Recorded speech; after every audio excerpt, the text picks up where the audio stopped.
Across the entire first wave of Blokee's Galaxy version, the only Autobot to never be repainted or remolded was Jazz.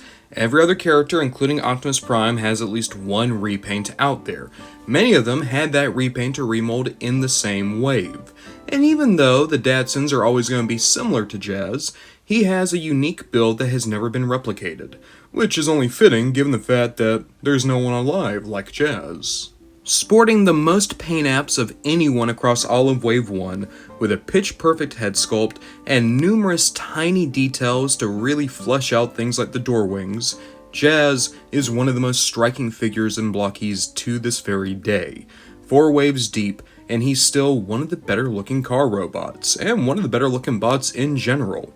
You can see from the midsection that includes his belly button details, his very small headlights, to even that little Cybertron logo above his door, Jazz is just a class act. Speaking of unique details, one of the greatest ways to differentiate him from Prowl is the addition of the wheels, both on his boots and on his shoulders. Especially the feet detail are a really nice little touch, a way to really make sure that we're looking at Jazz, the one and only.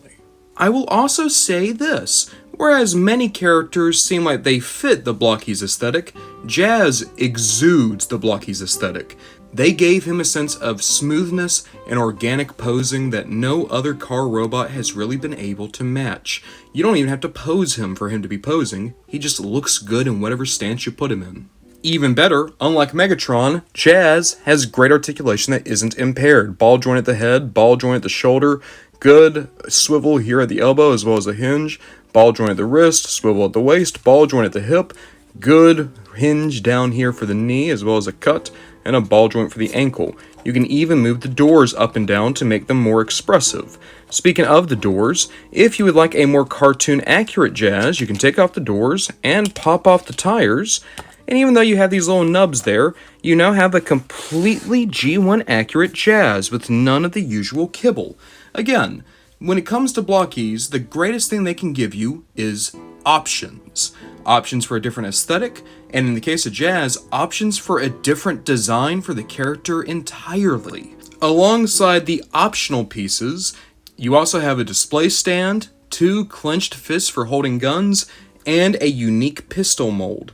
No other Blokees from Wave 1 has this exact type of gun, and the way you can make sure that it's Jazz's is the fact that it matches the plastic color of his lower legs and hands. Again, a good way to keep him separate from Bluestreak and Prowl that were in the same wave. Just in case you couldn't tell, I am enamored with Jazz. I think he was one of, if not the single best figures from all of Wave 1, and I think he was the best in terms of anyone who wasn't a leader or a seeker.